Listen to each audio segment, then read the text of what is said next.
Behind home plate, we bringing it to them all day. All day. Yo, what's up? Welcome to Birdland. Win or lose, we bringing it to you always. Always. Yo, what's up? Welcome to Birdland. Orange or black, we rebuild the pack. No matter where we at, you know we coming back. Section 336, we on this, so tune in. You know what's up? Welcome to Birdland. Yeah, yeah. Welcome to Birdland. You know what's up? Welcome to Birdland. Birdland. Now, here come the boys from Section 336.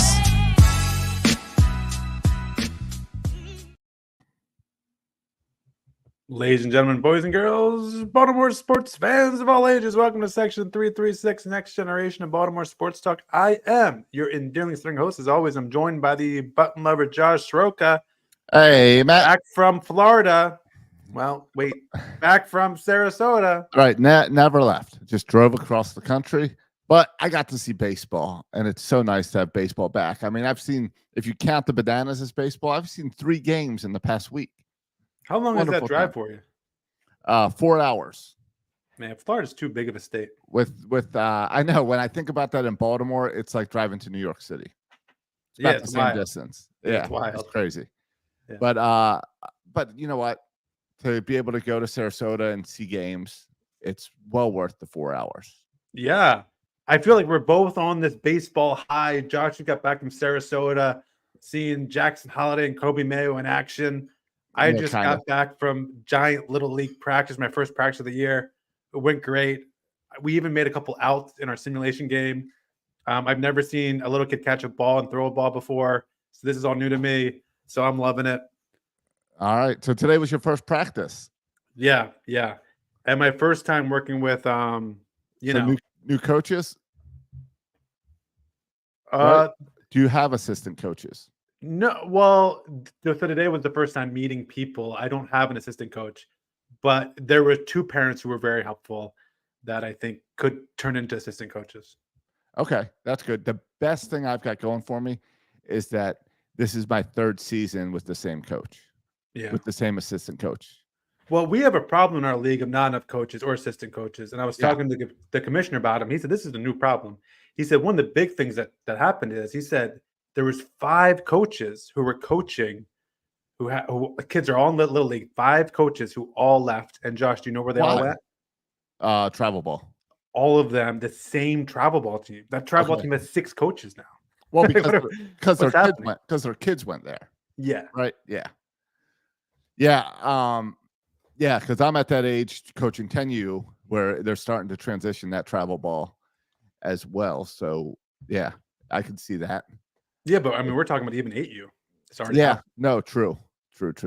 So anyway, so shortage of coaches, but I'm glad that there seems to be some involved parents. I mean, I had 3 parents out there on the field. That's great. Me. So it was good. It was a good, really good practice. That's I feel pumped about it. Yeah, I'm excited about this season. Yeah. I hate that my practices and my games all started and then we hit spring break. So I have 2 weeks between games 2 and game 3 with no practices.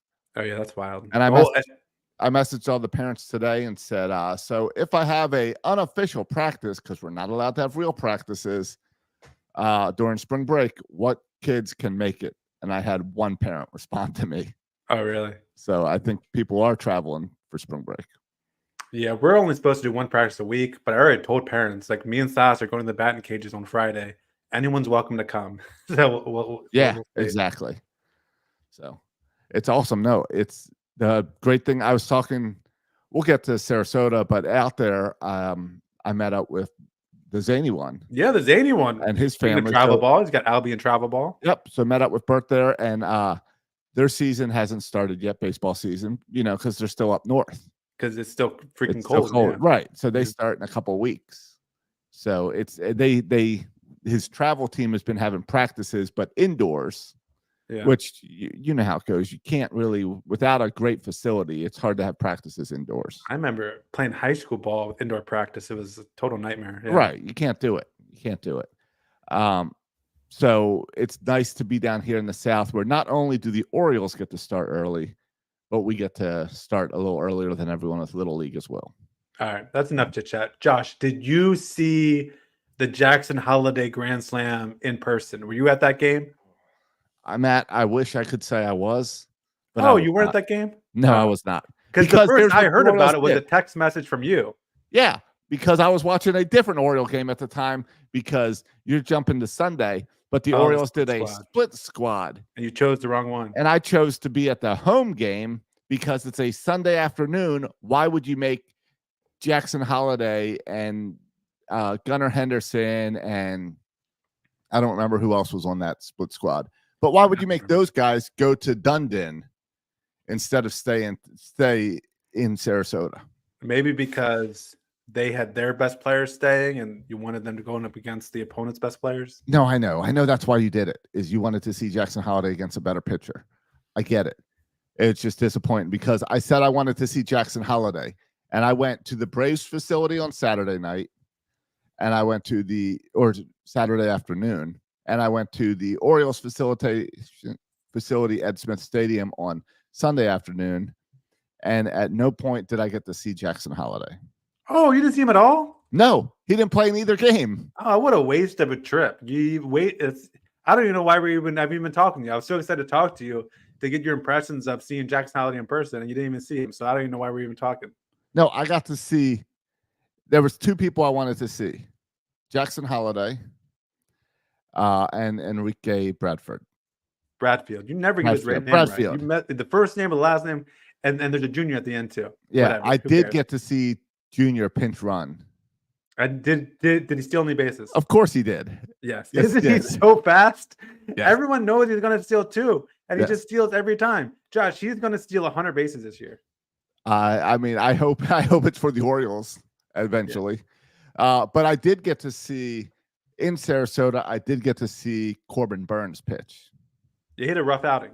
He had a rough outing. So he pitched 3 innings. Working on his cutter, they say. Yeah. See, there's always an excuse. A pitcher's always working on something. Yeah. With these spring trainings. But yeah, gave up a few long balls. But it was still cool to see Corbin Burns come out and be like, you know what? We got a legit pitcher. It's real. Kind of like, the other thing I missed is that Friday night, Rubenstein was there taking pictures with everyone, the new owner. So I missed that as well. It's Rubenstein, but whatever. You already are messing up the name. So all right, fine. Fine. If we're just screwing with names, you know who? Here's a name I don't think I'll screw up. You know who else I got to see? Who's that? Wong. Oh yeah, our new second baseman. Yeah. So got to see him on Sunday as well, and he looked good. And I saw Mateo both games, and Mateo's looking good. I feel like Mateo has to be on this team. He's looking good.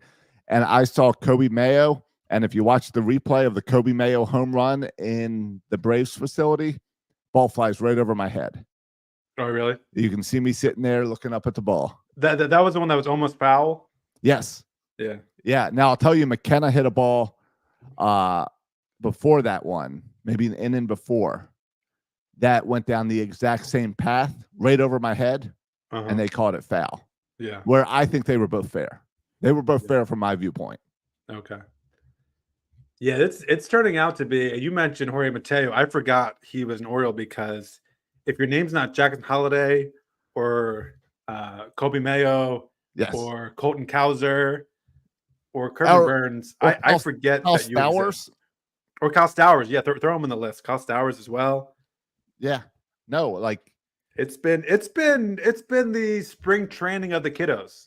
The kiddos have, and maybe because they get more attention, because Jorge Mateo is having a nice spring training, but it's been the spring training of the kiddos. I don't know if it means more play time for them or what, but you're right. And it makes, as a fan, it makes it trickier for me to be like, well, I want Kobe Mayo up here on opening day. I want Kyle Stowers up here. That power those two guys are having. Cowser, get me him. Yeah. Westberg, all these young guys who are on the verge are having good springs. Well, that's a good thing we traded Joey Ortiz. That'd be another thing we've been talking about. I have not seen how he's been doing and it was spring numbers. But yeah, same thing is these guys are doing great. It makes it really tricky for me. Yeah, I mean, I don't think at the beginning of the season And by the way, Joey Ortiz, I just looked up his numbers, has an OBP of 364, so he's playing well. So he's doing well. Has a home run, 4 RBI, has a stolen base, so he's playing well. So that's going to be interesting to watch if he makes the open day roster. I don't know what the. I hope he does. I don't know the competition out there. Yeah, I hope he does either. I hope he does too. And you're right. I think at the beginning of the season, the beginning of the spring training, we liked Kobe Mayo a lot. We're not having serious discussions about Kobe Mayo on the open day roster. And correct. I'm sure Mike Elias loves this problem. I don't think Mike Elias is over there throwing things at the wall because Kobe Mayo is playing well. But it makes things tricky. Who's going to tell Kobe Mayo? Who's going to sit down with Kobe Mayo and say, hey, dude, we know you were the best player in spring training. We know that right now you're probably the best third baseman or first baseman for the squad. You batted .323, OBP of 432, 5 walks. So you're getting a lot of walks. You got the monster home run, and we know power is going to be there. Is there with Kobe Mayo. So who's going to sit down and say, Kobe, even though you're the best option, you're going back to Norfolk? Again, this is a great problem to have. But Josh, who would you rather have at third base right now? Ramon Urias or Kobe Mayo? Kobe Mayo. Yeah. No, I really.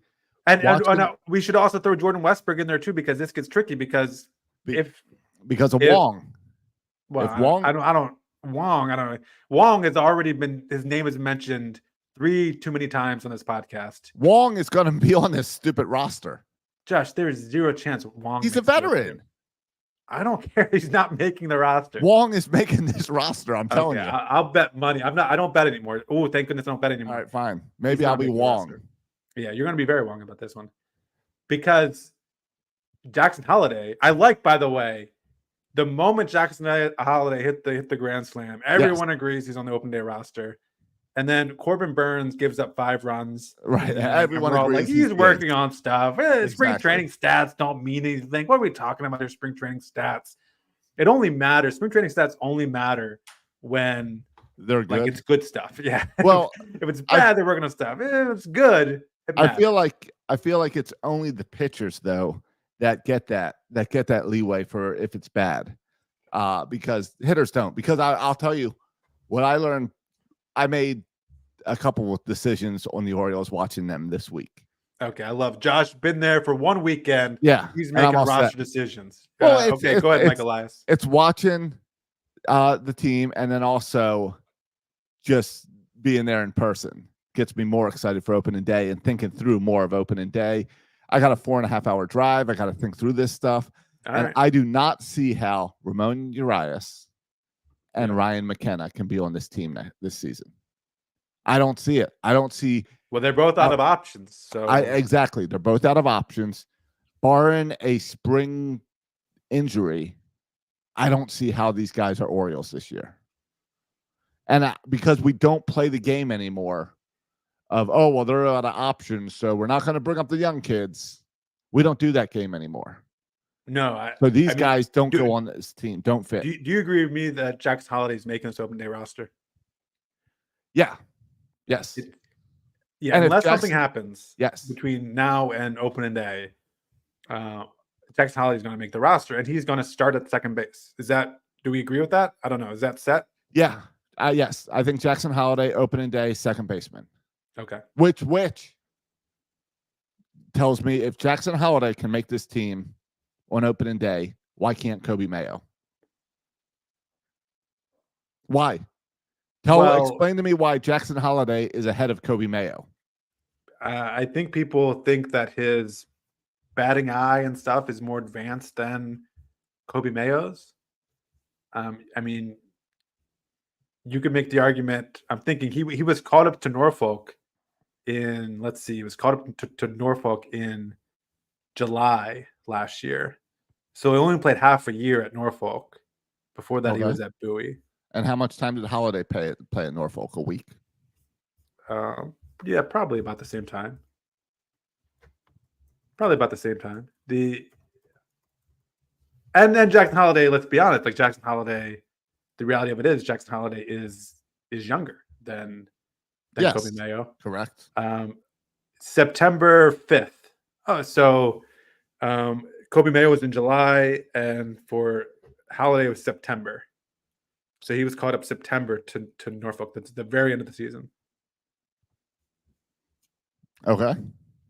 All right. So they could both play onto this roster.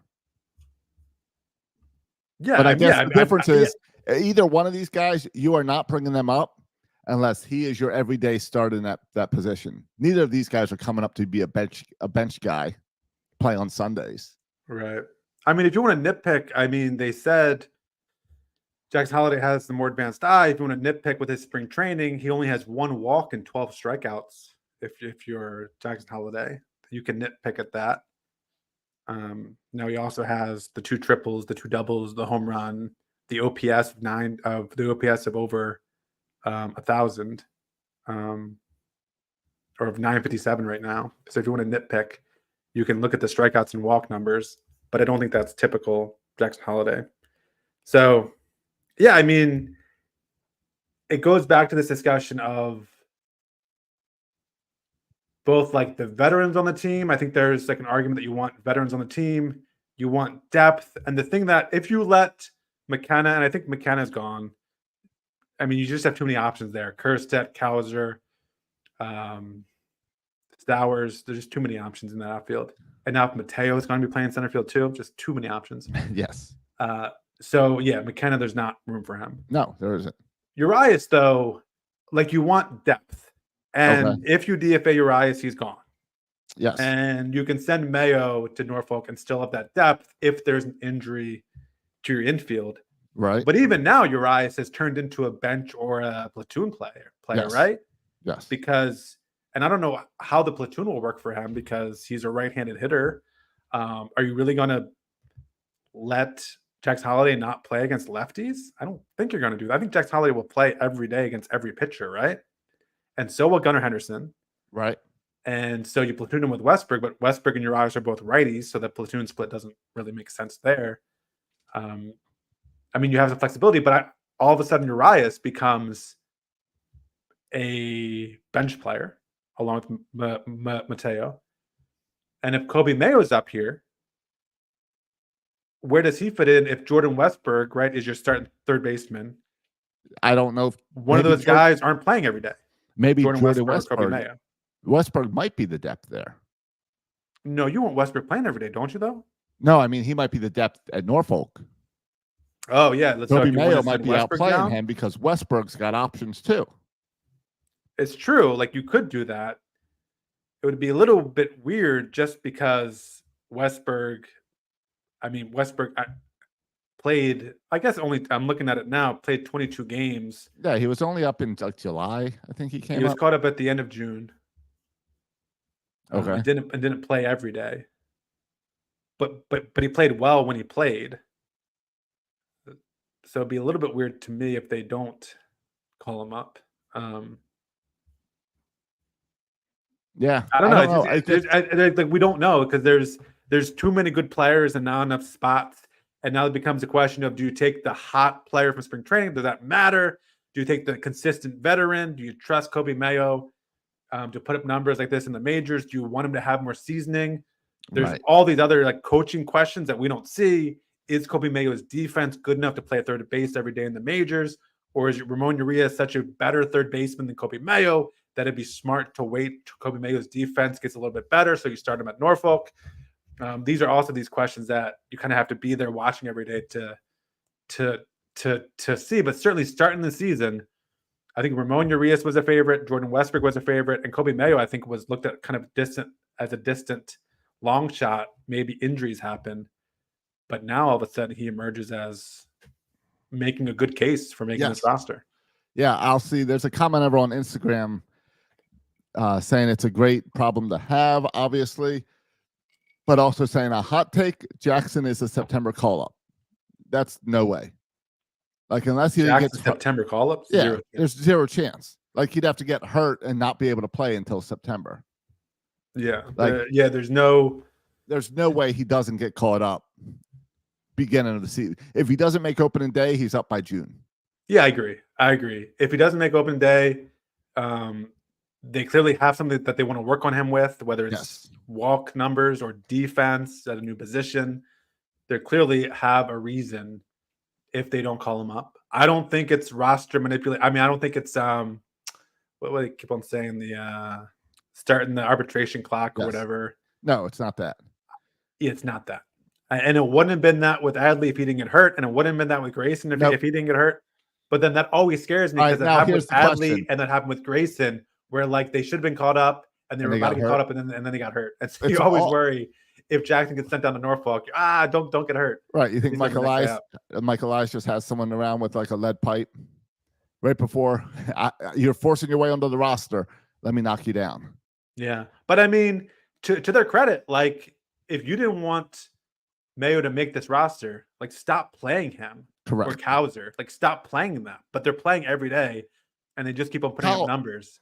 Kyle Stowers might be the biggest surprise to me this spring because I kind of wrote Stowers off as not part of this future. Okay. And now I'm looking more at these young guys and being like, well, maybe Mullins, Hayes, maybe these older guys are not part of this future because the young guys are playing their way up. Yeah. They're going to put pressure on the old guys. No, absolutely. It's true, right? All of a sudden, Austin Hayes, you kind of look at Austin Hayes and say, well, do you deserve to start over Cowser and Stowers? Right. Austin Hayes, and Austin Hayes has a spot on this team. There's no doubt, but you're playing for playing time here. Yeah. And how much will you play? Can I ask a stupid question? At the risk of asking a stupid question when we got 100 live viewers and I'm nervous to ask a stupid question. Yeah. Why? Let me show my ignorance here. Every time Stowers or Cowser, or I saw with Holiday too, every time they get a big hit or a home run against a lefty, everyone has to say it was against a lefty. No one says when a right-handed hitter hits the ball against a righty, oh, it was that Kobe Mayo hit that ball against a right-handed hitter. Why do we obsess over the lefty-lefty? Because it's rare. Because the righty-righty matchup is just as hard as the lefty-left matchup, but you don't see it as often. So a left-handed batter grows up seeing right hand, right hand, right hand, right hand, right hand. Right. So they don't see the left-handed as much. And with the left-hander, you see that release point late. So it's clearly just that it's impressive because you don't see it that often. But I hear what you're saying. Like we don't say, oh, he hit a right hand off a right hand. I think I don't know what Kobe Mayo's home run, if it was off a right or a lefty. I have no idea. But I do know that Jackson Hollies was off a lefty. I do know every time Colton Cowser or Kyle Stowers hits a home run, if it's a lefty. And I get that. I get that it's hard to hit lefty on lefty. I get that. But I also know there are, Cedric Mullins is a case who got better when he just went to one side of the plate. Correct. I do know that good hitters can hit lefties, and I don't know why. Like I don't know why we have to tweet it every single time. What hand the pitcher threw the ball with? With just those players. With just the lefties, yeah. And it doesn't seem to be with every lefty too. It seems to be mostly with Stowers because there's this stigma, I guess, that Stowers and Cowser can't hit left-handed pitching. And so we have to say it. And maybe Holiday too to a certain extent. But yeah, that's a good point, Josh, that they maybe haven't played a whole lot of right-handed pitching in their early careers. Yeah, and I think the lefty pitching. Well, and even less. All these fans on Twitter have seen left on left even less. Or they haven't seen Stowers face a left-hander that often. I'm talking about reporters. I'm not even talking about fans. I'm talking about the reporters. The reporters every time. Reporters are dumb. Josh is taking shots at everybody today. I love it. Josh getting names wrong, taking shots at everybody. Josh is on fire today. I saw a few reporters yesterday. I was hanging out by the bullpen when they were coming back from the clubhouse. It's spring training for them too, Josh. I know. But here's the deal. Here's my problem with the reporters. And I won't even go into names because you guys all know the guys who are down there for spring, and they all hang out together. So they're all walking together, they're all talking. They were walking back from the clubhouse, so I imagine they must have just went and talked to Corbin Burns because it was right after he got pulled out of the game. Was that when he was announced as the opening day starter, or no? He was announced pregame. So then they went and talked to him after the game, and so anyway, they're coming back. I'm hanging out over at the bullpen, working on my cutter, and I notice all three guys that are down there all the time that we all know. How can they have to be guys? Okay, go ahead. Well, there was a girl, but I didn't know who she was. Okay. But the guys that we all know are there covering the Orioles versus the Blue Jays, and they're all wearing blue shirts. And I thought it was odd, where it's like, I know you don't want to show like you got to be objective. You got to be objective, but then why don't you wear like? But you have to wear the other team in order to show how objective you are. It's kind of weird. Yeah. What was Josh? Did you get any gear there? Did you buy some new? I assume there's new spring training gear. I don't follow this. Here's a good. You and Bert all over it. Yeah, Bert and I were on top of it. See, Bert and I also we first met up at the Braves facility on Saturday. Okay. So was he there with his whole family or just him and Albie? Him and Albie and Laura. Okay. And then me and Kelly and Owen. Okay. And then so we meet up at the Braves facility, hang out and all. Braves facility, I think, is the newest of the spring training facilities. It's real nice. Okay. We go into the team store. It's got all this awesome spring training stuff. It's 2 stories. It's got all the jerseys. You can buy anything. For Orioles and Braves or all Braves? No, for all the Braves gear. Right, all the Braves gear. Owen was loving that, I'm sure. He was. I bought him a hat. I bought him a new Braves hat because before I saw the picture of you and Kelly in Orioles gear, and Owen is all his Braves gear. That made me laugh. The Orioles are his second team. Okay. I'm sure once we win the World Series, they will become his first Once we team. sweep the Braves in the World Series, we'll see who he's cheering for. I remember I took him to Atlanta to see the Orioles this past year, and he was all in his Oriole gear until the Braves took the lead and he changed jerseys. Yeah, that's a veteran move to kind of have maybe the Orioles jersey on top, Braves underneath. Yes. You can go both ways. That's a veteran move. That's the ball hawk move. Yeah. But anyway, then the next day went to Ed Smith Stadium. Love Ed Home of the Smith. Orioles. Much smaller, which is awesome as a fan because it's more intimate. You're close to there. You've been to Ed Smith a bunch of times. Yes, I'm familiar with Ed Smith. This was, anyway, I go to the team store at Ed Smith. It's nothing. It's tiny. It's crowded. There's no jerseys for sale. I remember it is tiny. Yeah. It's like a minor league. There's no jerseys. There's like one spring training shirt, one grapefruit league shirt, some stuff for kids. It's like I bought a water bottle. It seems they're missing out on a gold mine too, because the people who travel to Sarasota are diehard fans. It makes no sense. Have the money to travel to Sarasota. It makes no sense. The Orioles have suckered me with all these new caps that they released this year. I know. So I bought the clubhouse hat. Then a week later, I ordered the spring training hat. Then they came out with trying to get my City Connect hat. Then they came out with the hat. I don't know what's it. Bat and practice. I think it's a bat and practice hat. That's the white brim or the white front with the old school 90s bird. Okay. And I wanted that one. So I went in the store to look for it. They don't got even the old giveaway DAP hat. They didn't even have that. They didn't even have the hats for sale. The only hat they had was spring training and a couple other random ones. Not the City Connect hats? No, I don't even think I saw the City Connect hats. I don't think I saw anything for sale with the City Connect artwork on it. Did you let Rubenstein know that? He was not there. I did not find him. Okay. So very disappointed in the Orioles team store. And I feel like it was such a comparison from the Braves going the day before to come to the Orioles that the only thing I can figure is some of the shelves looked a little empty. Like maybe they just made the normal spring training order that they've been making for years for Baltimore, for the Orioles. And now all of a sudden people are excited and they're just selling it all out fast. Yeah. It makes zero sense why they I'm sure your wife and your bank account appreciate it. Yeah, I bought a water bottle because I thought they had a cool orange water bottle. And I said, that'll be good for my baseball practice. Hey, I know we talked about they're doing some renovations at Camden Yards. And they're doing some kind of new things in terms of we talked about last Coca-Cola's back. That's my favorite thing. It's still but Pepsi. Still, there's been, and they're getting a lot of money for upgrades too.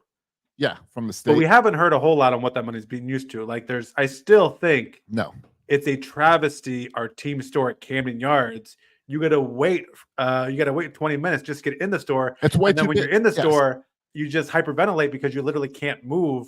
and I can't even like buy anything because I'm so stressed that I'm just surrounded by so many people. Totally they need agree. to make that thing 2 stories and Agreed. take over some more buildings on Utah Street.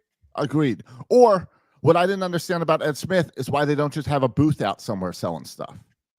Like you can make money. The Orioles got smart in the playoffs. They had all those booths set up. Well, I think Fanatics did that. I think Fanatics rolled in their trucks. That was Fanatic trucks. Oh. And booths. But that's what I'm saying. You could have done that at Ed Smith. It made no sense that there was nothing good to buy there. Yeah. You should have set up a booth yourself, Josh. I should have. It would have done better than setting up a booth on opening day on the wrong corner. Yeah. So I will say that going to Ed Smith on Sunday was also cool because one, we ran into Derek Arnold there. So it's always cool to see Derek Arnold of Utah Street. Oh yeah, I love Derek. And then I met up with mom and dad there. Oh yeah, mom and dad have seen an actual baseball game, unlike the banana nonsense. Exactly. And dad has never been to Orioles spring training. He's never been to Ed Smith Stadium before? Never been there. This is his first time. First time there. So it was cool to do that with him. Yeah. So. Did you guys get a hotel there or something? You stay down there? I took the camper. Oh, you stayed in the camper? Yeah, I took the camper and I got a campsite and just camped for 2 days. It was okay finding a campsite last minute, or did you book that ahead of time? Way too much weeds here. I booked it about a month and a half, 2 months ago, and I had to have 2 different sites at the place, so I had to switch it between days. But yeah, it was fine. Okay. All I hear, but I did determine. Yeah, go ahead. No, I did determine. Yeah, campgrounds in Florida are ridiculous to book. Georgia's tough too. Yeah, but the in-laws, all the snowbirds. Emily's parents have a camper. The in-laws, and everything, when they talk about camping out, everything's planned out like over a year ahead of time just to get into the sites. Yeah, I'll tell you, they passed a law in Florida that Florida residents can book out state parks 11 months out now, and non-residents 10 months out because all the snowbirds were taking all the campsites. Yeah, stick it to those. But that means that next month, what I'm doing is I'm booking this week in Sarasota for the whole week, and I'm just going to go and work out of the camper. Yeah. And go to bed. And that was okay staying there with Kelly and Owen? It wasn't too cramped? No. We take 4 out and the dog, and it's great. It's nice. You see the dog too? Yeah. Why not? I have a lot of reasons why not. But no, you sit there. It's nature. All we did in the camper is sleep. Like it's nice. Next year you come down. You and Silas come down, hang out with me and Owen in the camper. Yeah. Where's the closest Marriott? You'll find me there. So Josh, we didn't really touch on this. We just kind of skimmed over this, but it's kind of a big deal. Corbin Burns was named the opening day starter. Are you okay with that? Did that surprise you at all? No, especially when Bradish got hurt, you had no choice. It had to be Burns. If Bradish was healthy, you think Bradish would get the nod over Corbin Burns? I think Corbin Burns is your big chip. So I think Corbin Burns would get it no matter what. But I think I could make an argument for Kyle Bradish to get it based on last year's performance. Yeah. But Corbin's the veteran coming in. So, yeah, it makes total sense. Yeah, it makes total sense. I mean, we've said it before. He's an ace. And we haven't had an ace here since Mussina. Mike Mussina, probably. I really think it was Mike Mussina's our last ace. Yeah. Here's just a walk down memory lane. Last year's, of course, open day starter was Kyle Gibson. And then it was John Means for a couple years. Yep. And then Tommy Malone. Then Andrew Kashner. And then our favorite, and then it's the cavalry, the cavalry, Dylan Bundy, Kevin Gossman, Chris Tillman for a bunch of years. Yep. And then go back to Jason Hamill, Jake Arrieta, Jeremy Guthrie, Kevin Millwood, Jeremy Guthrie, Eric Bedard, Rodrigo Lopez, Sidney Ponson, Sir Sidney Ponson, Rodrigo Lopez, Scott Erickson. And so you just go back and then Pat Henkin, and then you get to Mike Mussina. And there's our ace. Yeah. That was in the year 2000. So it just took 24 years. And we have our ace. So, yeah, I agree. It seemed like a no-brainer. But we don't know anything from there, right? We don't know, is it going to be Rodriguez number 2? I'm guessing, and then Kramer, but we don't have that official. I guess the starters after one. I don't know. Right. Did you also see the other news that we haven't talked about is that the MLB ownership group approved Rubenstein's purchase of the Orioles? The committee. Yeah. So it made it through the first step, which it's good, looking good for getting this dealt with before opening day. Yeah. I don't think John Angelos, I don't know this. I shouldn't say things I don't know. I don't know. I don't think John Angelos has many friends. No, he doesn't have ownership any. community.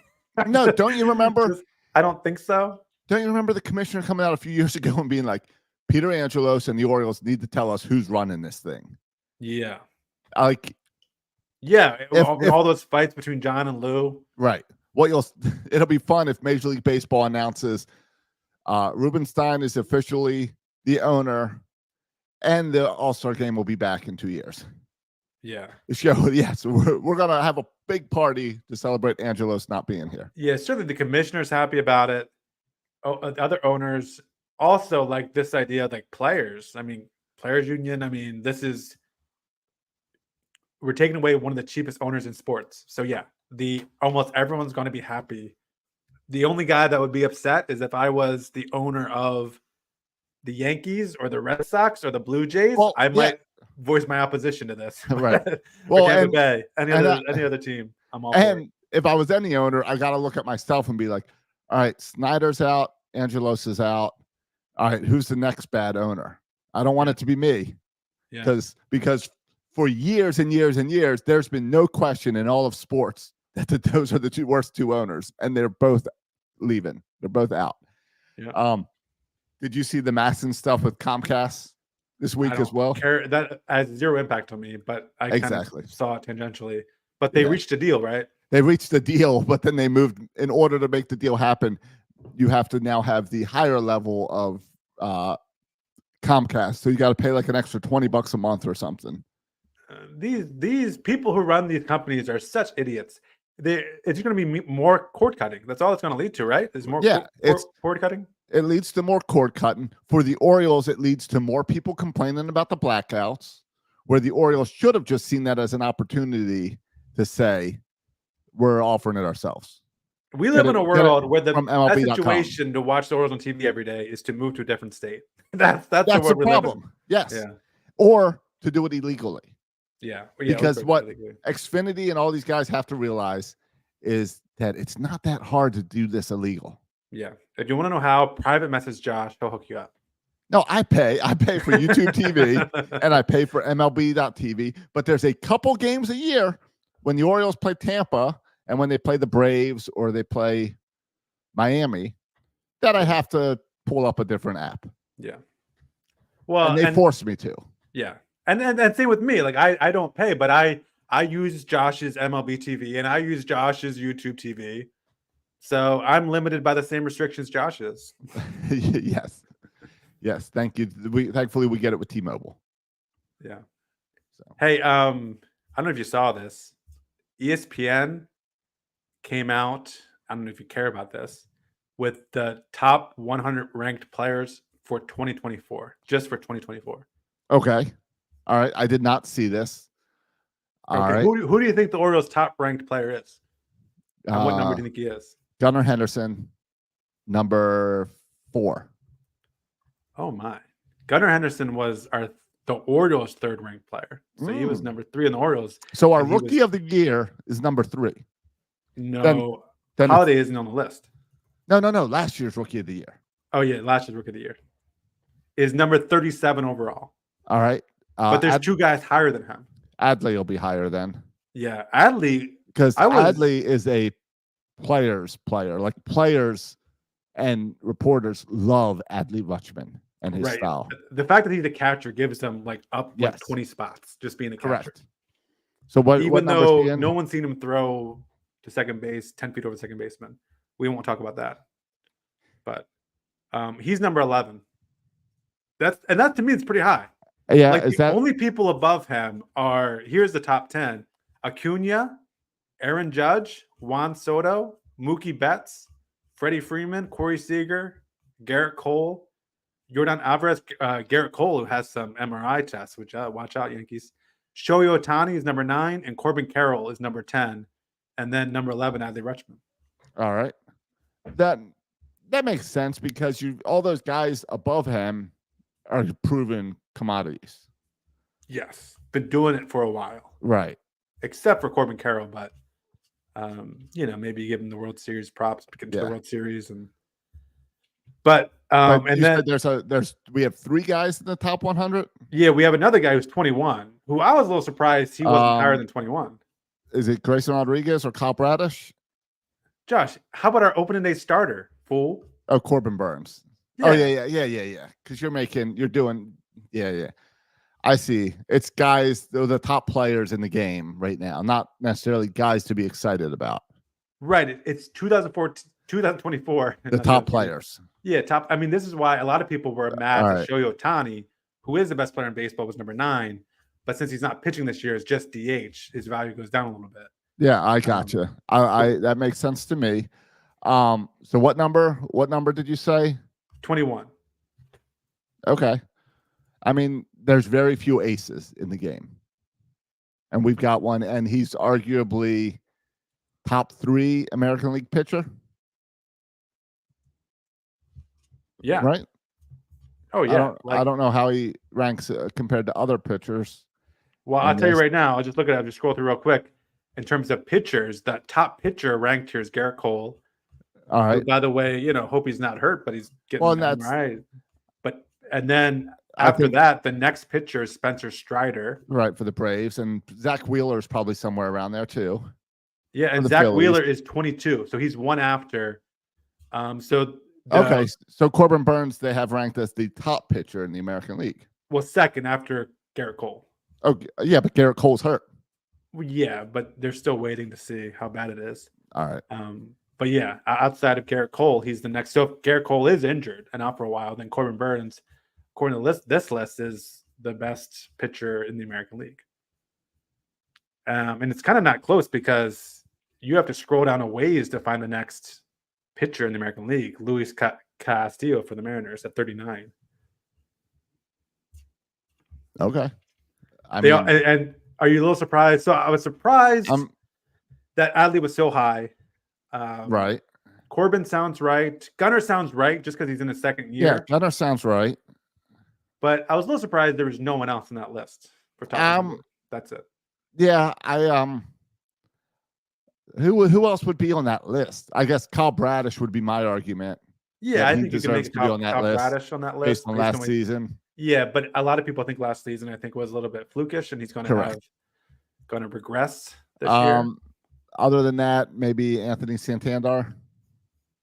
Yeah, I mean, if you want to make an argument for Jackson Holiday, but again, no, they're putting a rookie who's never played in the majors on that list. Exactly, these are all proven guys. Yeah. And yes, I mean, Cedric Mullins, after having a down year last year, is not going to make that list. Right. Felix Bautista is not playing this year, or he would make that list. You're right. He would be on that list if he was there. Correct. Yeah. So on the one hand, to have 3 guys, and what I say Gunnar was like 37 or whatever. But how 3 many guys top 37 is pretty good. Yeah, but if you looked at the 2023 list, we probably had 1 guy. Maybe Adley, right? I'll tell you, looking at 2024, the Oakland Athletics, the Colorado Rockies, and the Washington Nationals have 0 top 100 players. All right, Josh, that's fine. But Owen, your boy Owen, for the Braves, they got 8 on that top 100 list. Well, yes. Yeah. So they're doing pretty good. But Josh, but we have a chance to have 8 next year. Yeah, because people got to wake up to Kyle Bradish. People got to wake up to Grayson Rodriguez. People got to wake up Holiday. On that list, how many players next year are we getting in the top 100? 26. the whole roster. The whole roster. No, I'm going to say we go from 3. Batista's back, so he gets on there. Holiday gets on there. That gets us to 5. Well, you're assuming Corbin Burns is back? Yeah, isn't that oh yeah, you're right. We lose Corbin Burns. Yeah, he's a free agent. Then we sign another. Is Rodriguez or Bradish on that list? we trade for Acuna, and no, I think we spend some money. I think we get 6 to 8 next year. Yeah. But I love the Corbin Burns trade, and this is what I've been saying for a while now. And you can talk about. I mean, actually, Blake Snell made that top list, so you could still add Blake Snell if you wanted to. He's he's number 59. I assume the Yankees are going to sign him with Garrett Cole going down. Also, Jordan Montgomery is number 63, so you could add him too if you want another top 100 guy. But I'm now with the Orioles where, I mean, I honestly feel like this. I don't want Blake Snell, and I don't want Jordan Montgomery. I want a top 50 guy in baseball, or no thanks. And the reason I don't want, like, obviously I'm not, if we sign Montgomery or Snell, I wouldn't be mad, but I would hope it's for a short-term deal. And it's not just about re-signing our own, which I want to make sure we have money to re-sign our own. I think next year's free agents class is going to be better. Yes. Not to mention, like, we have become, I feel like we have money now in March to spend in free agency because we have new ownership. Next year we'll have money in November. Yeah, exactly. In October, November, when like all the best players are available. And so I'd rather pump the brakes this year. Let's roll with what we got. I think we have enough pitching to make a run at it this year. And then if we need to make a trade at the deadline, we have so many prospects still. We can make a trade at the deadline for an elite pitcher. I don't want your mid-range guys. I want your elite, or I want nothing. That's where I'm at right now with this team. And so, I mean, Blake Snell is good, but if we get him, give me a 1-year deal because I want to go in next year and get someone even better than Blake Snell. So I want elite, or I want nothing with this team right now because we have enough really good players that we don't need, just borderline major leaguers. We need elite talent like Corbin Burns, or we have other guys that can get the job done. That's kind of where I'm at with this team. Yeah. Well, looking at the free agent pitching for next year, it would be Corbin Burns. Zach Wheeler just got that extension, so he's off the list. Max Fried, Walker Buehler, Max Scherzer, Shane Bieber. Those would be your top starting pitchers. Okay. So maybe it'd be nice to keep Burns. Yeah. What I want to know is, though, there's just one guy I want to know about, and that's Roki Sasaki. When can he, from Japan, he's my guy. When can he post? I don't know. When can we sign him? I think it's after this season. I think it's this off season. And I know he'll probably go to the Dodgers because they get everybody, but that's who I want, Roki Sasaki. I don't know. I'm on this foxsports.com. Yeah. And you know how they have as the number 2 reliever hitting free agency next year? Who? Tanner Scott. Oh, I would like Tanner Scott on my team. I would like Tanner Scott back as well. Yeah. He's above Craig Kimbrell. His 104, he got 104 strikeouts last year. It was only behind Batista and Matt Brash for MLB relievers. So I'd love a Scott Batista matchup. Yeah, I mean, I'm not opposed to that either. The Orioles in that trade got Antonio Velez and Kevin Guerrero, and we gave up Cole Salser and Tanner Scott. So that one's not looking good right now. No. But that was pre that was Duquette, right? No. That was an Elias trade. Was that an Elias trade? Yeah, that was one of Elias' earlier ones. All right. Well, I'll give you the Burns one. I'll still trust you. Yeah. Well, that was still in complete rebuild mode. Right. Elias didn't have many pieces left, so let me trade the pieces I got. And honestly, like when we traded Tanner Scott, he had volatile. I mean, he had control issues. Yes. And he seemed to settle it in Miami. Yeah, he's the guy we interviewed at Bowie, right? Yes. And I was like, and I told him this. I was like, you should just save everybody the time. You walk 1 out of every 3 batters. Just walk one guy. That takes care of your 1 out of 3 batters. Just right away, tell him to go to first base. Save everybody's time. Right. And then throw it to the rest of the guys. And he didn't take me up on that idea. But even in Bowie, he was throwing 100. He just couldn't control where it went. So good for him for figuring it out. And yeah, come back to Baltimore. I'll be on board with that. But yeah, so Josh, you think pass on Montgomery and Snell? Oh yeah, I don't. Yeah, Yes, if I we don't think do, so. give me a 1 or 2 year deal. Yeah, I mean, I will take either one of them for. If you give me a 1 year deal, all right, let's go. Yeah, You give me a good. Hey, I want to prove it. I want to go win the World Series with the Orioles for this year, and then go back out on the market. All right, come on. Otherwise, I want to see these young guys pitch. I want to see yeah, what we got. yeah, and I think it's going to be curious to watch guys. I mean, Chase McDermott is a name to think about. He's going to be at Norfolk this year. And he's just, I think, he's a phone call away from being on the majors. So he's a name that he's been really effective this spring training. So I like Chase McDermott. He's one of the young pitchers to watch. Yeah, no, I'm still excited about that Suarez veteran we brought in. Oh yeah, he's not a rookie. He's a 100 years veteran, old, but yeah. I'm excited about having him on this team. Yeah. So I'm not concerned. I just want the season to start now. We're like 2.5 weeks away. Then we get to be up in Baltimore. Orioles announced their little countdown to opening day, like events where you can go and watch practices and warm-ups and stuff beforehand. Go meet Mr. Splash. I saw someone wearing a Mr. Splash jersey in Sarasota. Oh, nice. So he's back. Yeah. So yeah, he's back. I just looked it up. So we're giving some love to Kobe Mayo and Colton Cowser and Kyle Stowers and Jackson Holiday. I mean, let's get the numbers. I mean, let's get some love. Here's the numbers for Chase McDermott. He's pitched in 3 games, 6 2/3 innings, given up 5 hits, 10 strikeouts, 0 runs. So he's having a pretty good spring training. Yes. And another young pitcher to think about is Cade Povich, who's pitched in 3 games, 7 innings pitched, given up 7 hits, only given up 1 earned run and 9 strikeouts in those 7 innings. So both McDermott and Cade Povich, 2 young pitchers who I assume will start AAA this year, but they could be up helping in Camden Yards in no time. So that's 2 young pitchers to be excited about as well. I agree. That reminds me, we're talking about these other pitchers, is I saw something in Sarasota that I've never seen before. Corbin Burns was pitching, and they pulled him in the second inning with 2 outs and put McSweeney in. McSweeney gets the last out, and then the 3rd inning comes up, and Corbin Burns goes out there and comes back out. So they pulled the pitcher, put him back in a reliever, and put him back in because it's spring training, and you can do that. I've never seen it before.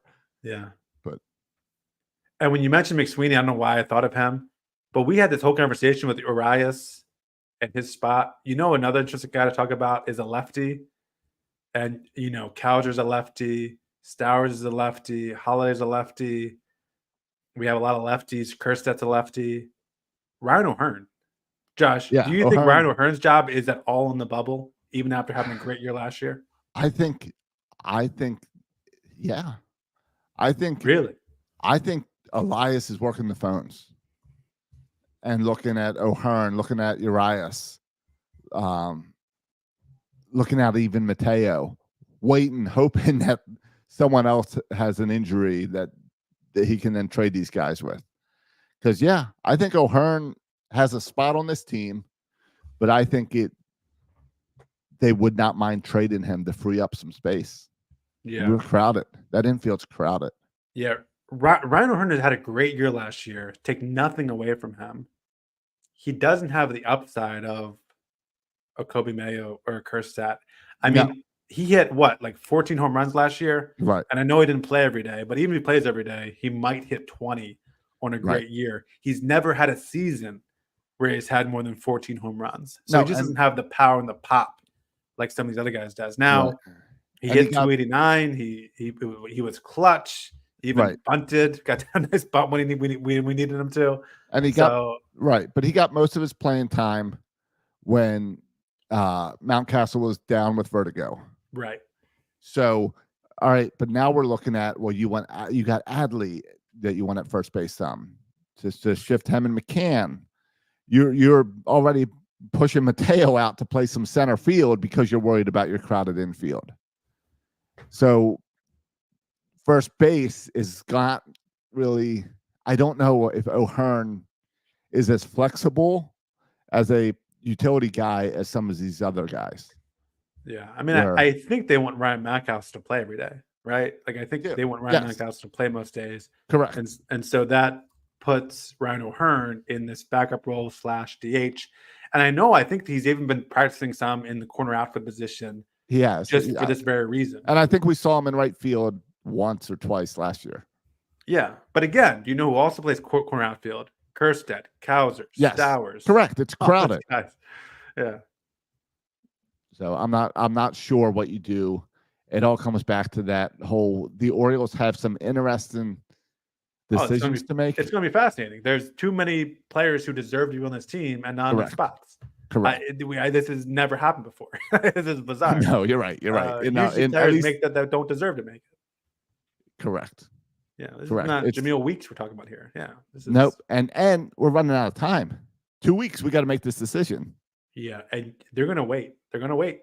And maybe next week we can break down the numbers and look at the 26-man roster and who's guaranteed and who's not. We don't have time to really get into it, but there's going to be. I mean, I don't think decisions have been made. Like, I don't think pen has been put on paper to make decisions. I think they're waiting. I think they're waiting to see what happens.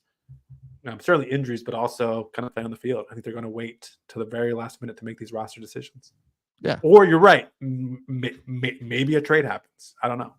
Right. Something, because they've got a lot of tough decisions. Like, they made their first cuts this week, and it's roster reassignments. And you look, and it's like, all right, it's Seth Johnson and a bunch of names I've never heard of before. Right. It's like, no big deal. There's no tough decisions made yet. There was no tough decision made this week. Yeah. Agreed. So, is it this week that they have the spring breakout game with all the they announced rosters this past week, and it's like a week-long thing, right? I thought it was games with these rosters. I thought it's just one game. I thought it was a whole week of playing other teams with their prospects. No, it's one game. Oh, I thought it was a thing. Maybe not. Okay. It's one game. It's one game for every team. Okay. So like, it's not like they say it's March 14th through 17th, but it's so it lasts over multiple days. But it's a series of 16 exhibition games. It's not like, I don't think there's playoffs or anything. I don't think is it tournament style? No, I don't even think there's a tournament. It's just 16 so we play one game against the Pirates. So on March 14th, we play against the Pirates. Okay. Is that going to be on TV for me to watch? I don't know. That's what I was trying to figure out, because why would they not put all of these games on MLB.com or MLB TV or whatever? But I can't, free to watch. Yeah, but I can't figure it out. I don't think they are.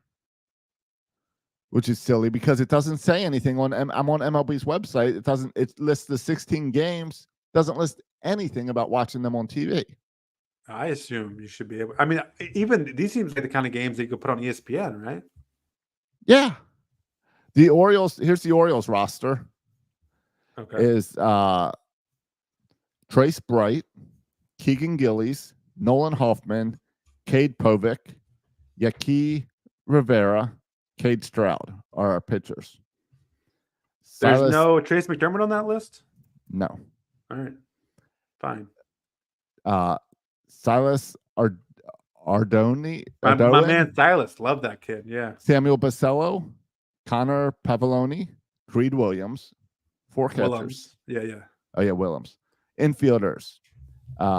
Here we go. Give me those infielders. Leandro Arias. That's not who I was expecting. Frederick Bescomi. Again, not who I was expecting. Billy Cook. Okay, is this the real list? Max Wagner. Okay, there's the name. Kobe Mayo. Connor Norby. Jackson Holiday. There we go. Those are the 4.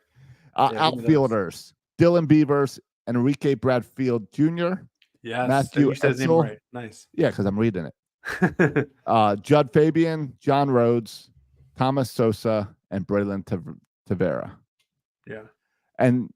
But that's it. It's one game played against the Pirates prospects too. Yeah. Major League Baseball is screwing it up. It should be, send them for a little tournament. It makes no sense. This is the first time. They can grow it out after this. And all of these games need to be on TV. I bet they are. I bet the games are on TV. They're not. It would say it on this page. Because they can't just expect everyone to fly down to. But they've been hyping this thing up so much. Haven't they been hyping this thing up? I mean, they did the whole roster reveal. You don't do a roster reveal unless you're hyping something up. Why would you hype it up and not put it on TV? That's what I'm saying. Yeah. Major League Baseball does not know how to market itself. MLB Spring Breakout TV schedule. Yeah, I bet it's on there. Spring Breakout games to air.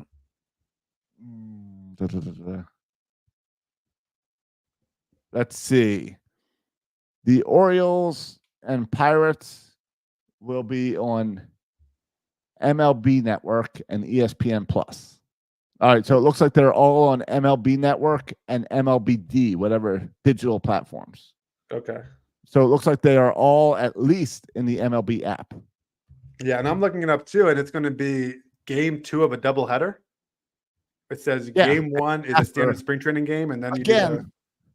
I don't understand Major League Baseball because they think we're going to do this spring breakout. No one's going to want to come see these players because they don't know them. So we're going to make it on the backside of a doubleheader. Yeah, that's not how it is anymore. People know these young players. It's what Major League Baseball should do is take all these young players and take them. Give it one more week. Oh, okay. Give it one more week because all these players, for the most part, get cut before the season starts. A lot of them will, yeah. So you take them and you say, if you're making the opening day roster, Jackson Holiday, you're not going to be eligible this year. You were eligible last year. You take all these young guys right after they get cut, basically that last week of spring training, they all go to one location for a little tournament style baseball that's on TV. That would be exciting. A little spring breakout. You take them all to a major league city. Take them up to New York and use Yankee Stadium and Citi Field to have tournaments going between those two. Let them experience a big league, buy into the excitement of opening day and baseball season starting, and let the young kids play. Kind of like what they do on All-Star Game. For that one, how they bring the minor league All-Star Game and they let it play game. Or the showcase, whatever they call that. Do you even know what I'm talking about? No. All right. Well, either way, Major League Baseball needs to do a better job marketing themselves. And it even goes back to the Orioles and the beginning of our discussion about Ed Smith Stadium and not being able to buy a jersey. Well, I think also baseball fans, and maybe we're biased because we've been watching this team rebuild for the past decade, but I feel like we, as just baseball fans, have become more aware of what's happening in the minors and more into prospects. I mean, MLB TV has promoted the draft a lot. And MLB Digital, as they call it, the apps and everything, is a big part of that. So to have these just stream on the MLB app, I'm all for. That's fine.